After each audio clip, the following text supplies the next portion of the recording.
welcome to another episode of Dave Trippin, and this time discussing that elephant in the room, finally out in the open. Is teaching English in Japan something one could consider a career? Now, but were the questions of life simple yes and no answers that we could give them. And just like this and 90% of the other questions that you would ask, it doesn't have a direct, simple answer that I can give in that way. But to not dodge around the issue in a million different ways, I will discuss it in length. But to give my opinion just straight out of the gate, so you're not waiting till 5 minutes to see what that is, how would I put this? How do I put this delicately, eloquently? Fuck no. No, it's not a career. And so let me go into my reasons why it is that I think that. But then allow me to kind of discuss the greater perspective that you might bring to it. If you could take anything out of this whole talk that I give about this, it's two words. It's two words the whole time. And that is be aware. And I would say that a lot of people who come over and find themselves disillusioned, who find themselves disgruntled, who find themselves angry at the end of the whole thing, they have lacked the awareness that would have informed them that they were going to feel that way at the end, and they just didn't face the reality of it sooner. And I've almost fallen victim to this as well, if I'm absolutely fair about the topic. So what are the reasons that I basically would say that I don't think it's a long-term career? This question, of course, is also bearing in mind not answering is it worth doing, it's a question of is it a career? So here are my reasons that basically, well, it might give you a pay range to begin with that coming out of university, if that's what people do, not to say I've done recent videos saying that's not always the case. Excuse me, it gives you a decent pay bracket. You know, it's not that bad, and especially when you arrive here in your first year and you're not paying taxes. So you're going to be like, wow, I'm drowning in money because I don't have to pay taxes on what I have. And I'm getting paid a decent wage, you know, not what it used to be. If you look around, you'll realize that the pay rate has steadily decreased for this position. But I would say it's this, that as much as you've got that, you basically have a pretty nasty ceiling hanging above your head in terms of progress. For example, you know, I'm in my third contract here, which happy to do. But in my third contract, I went after a pay raise. One, it's not built into the system that they would give you a pay raise, so they would happily pay you the same thing for 10 years if you're not intelligent enough to bring it up with them that you would like a pay increase for the fact that you were better qualified to perform your job. I shouldn't have waited to the time that I did. The amount of pay increase that you will receive here, continuing in this position, even with more experience, is a pittance. It's like, it's a pity raise. It's a joke. The raises you will receive in this job are kind of a joke. In this company, you know, I have to say that's Interact, but, you know, and I even outlined it to them when I said, you know, this is the rate of inflation. This is how long I've been working for you. I'm, in fact, what I had asked for, I said, was just basically to meet the rate of inflation. I said, barring, you know, that I've done these other extra merit building things to warrant this, I don't think you should just get a raise if, you know, you ask for one. I would think that in a proper company it's based on merit and hard work, and so that's how you would approach it. You'd say, I'd work hard, I've done these things, I can show you the value that I've contributed and how I've grown as an employee, that I would deserve to have this. And it was kind of like, oh yeah, definitely, thumbs up, thumbs up. And then when I'm offered it, you know, I think they gave me something like a 1% raise, and, you know, I said that's borderline insulting. You know, I said, you're insulting my intelligence when I've outlined this to you and shown you what I've asked for is reasonable, and you would even agree that it's reasonable, but you're just going to lowball me. And they did, but I then weighed the value of the other things that I was doing here, and it came out in favor of doing an additional year, where I was like, okay.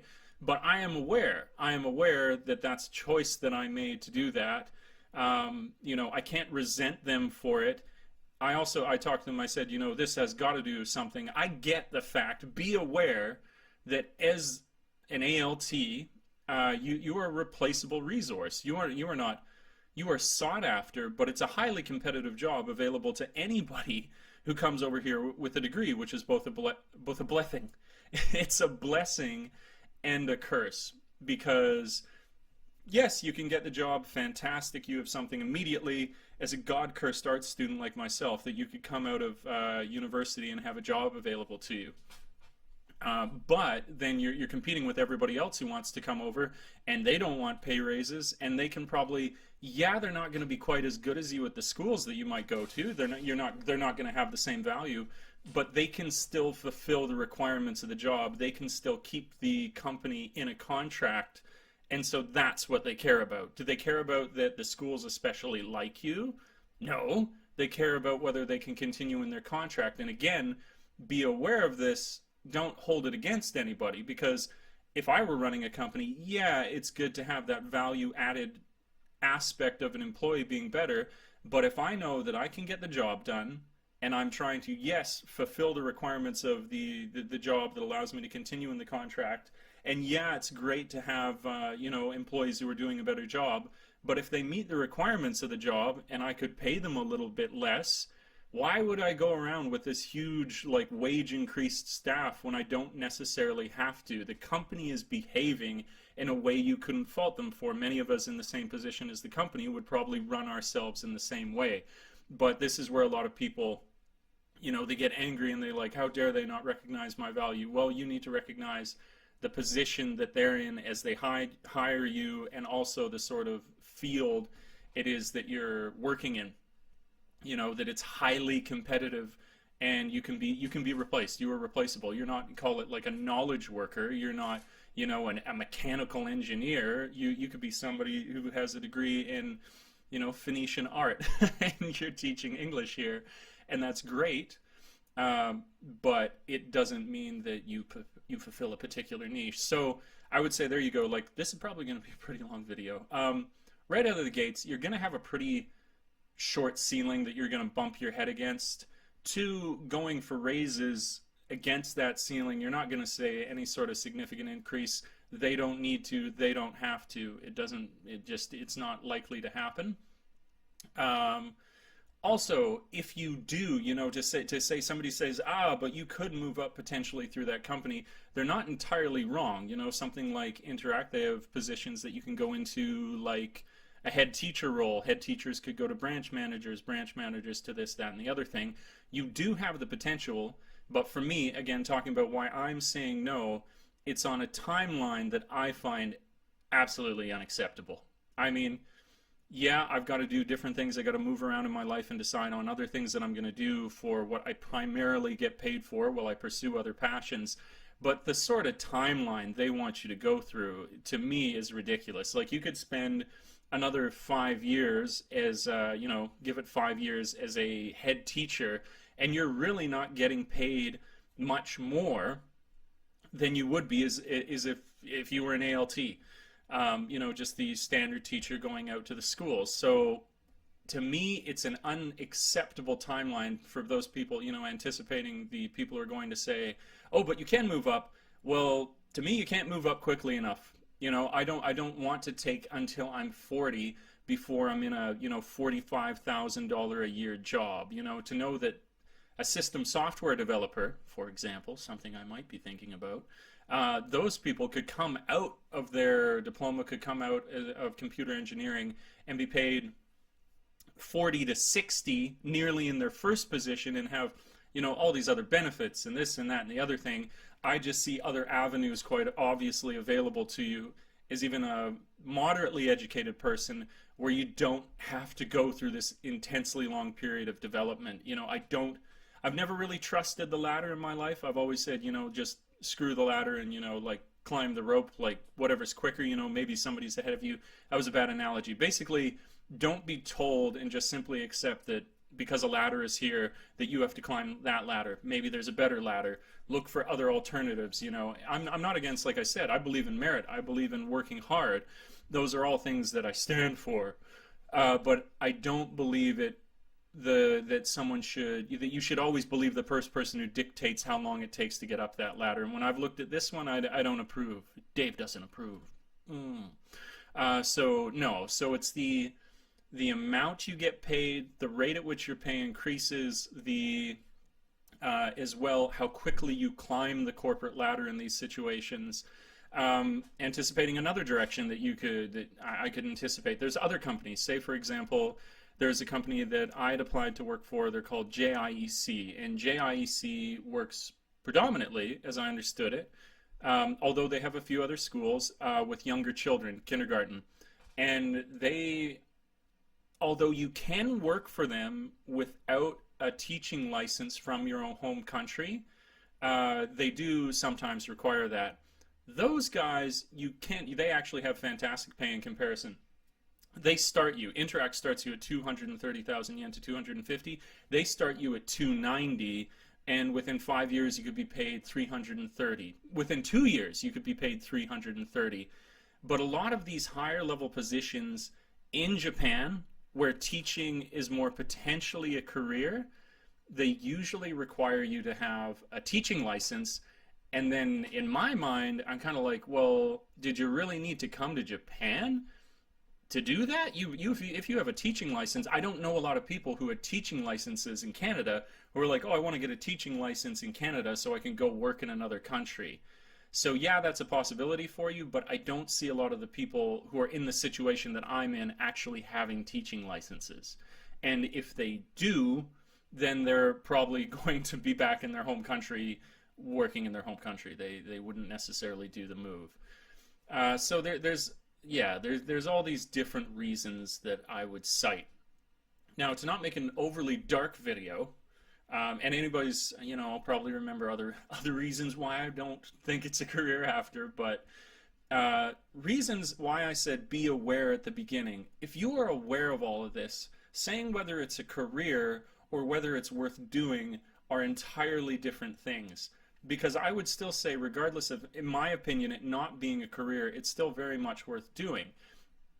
It's a gift and a curse that as much as, yeah, all you need is a basic degree to be able to do this, it's a huge gift, like I said, to be able to come here and have a decently paying job, to experience an entirely different culture. I've had priceless experiences over here. I've learned decently well in the time I've been here another language. Experience is something. Experiences are lives, and the incredible experiences I've had here do, to my mind, make it worth it.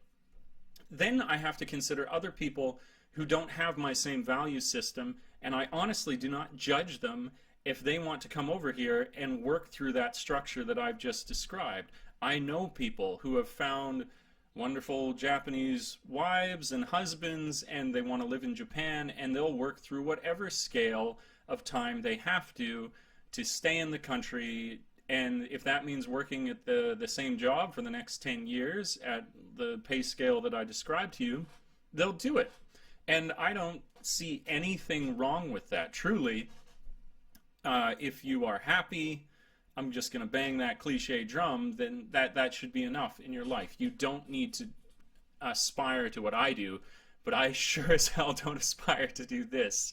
And I don't aspire to that exact same thing. Even if I did stay in Japan, it wouldn't be teaching. I would find some alternative. Like I said, I've been looking into system software development. I've always been stopped by the fact I thought because you needed math. You don't need math to do it. You can actually do it yourself. You can learn to code and program without that. And it's a big booming industry. But anyways, I digress. The whole point, like I'm saying, is that I've seen comments come by and these embittered souls who are talking about, like, it's you against the man, and get your head out of your ass and be aware that that there's no way that can be a career for you. But you define what it is that you think at the end of the day a career is and what makes you happy. I'll even chase after that idea of, what about other people who don't even have a degree? There's millions of them who don't have this kind of opportunity. How ridiculous and insulting is it to them to say that this is a dead-end career? Well, I don't need to go on about that. What are you saying about those people who don't have the education to even get paid in the bracket that somebody with a basic degree can here? There's ways to live your life, and you should define it yourself. But I didn't want to make this a back and forth video where I was like, oh, but I think you could do it for this reason. Not for me. Not for me. not what I want to do. I would go a different route.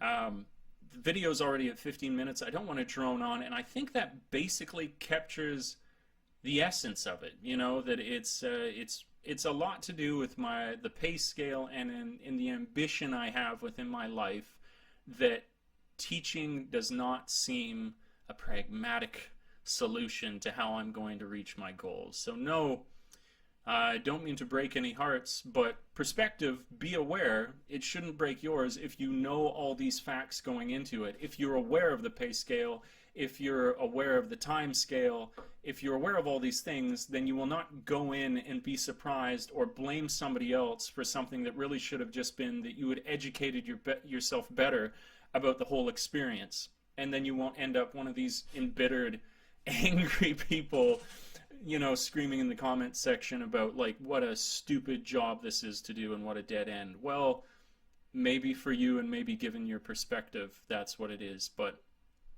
I've enjoyed lots of minutes here. I think it'd be silly to say I enjoyed every minute here, but I've really enjoyed it, and I have zero regrets. And Japan is something very near and dear and always will be to my heart no matter what path I go down now. But I wanted to answer your question decisively. Hell no! Not a chance in hell. I don't think I would consider this a lifelong career for Dave. Alright, if this is a video that you enjoy, please do like, subscribe, and share. Thank you to all the new subscribers and old. It is for you I make these videos, and for my own narcissistic behaviors as well. If you have any questions about living, teaching in Japan, or life in general, I'm here to be your sage, your rock to lean on. Get a hold of me in the comments, get a hold of me in my contact information that I always put down below. And like I like to say, until we meet again next time, world, thanks for tripping with Dave. Ciao for now. Peace.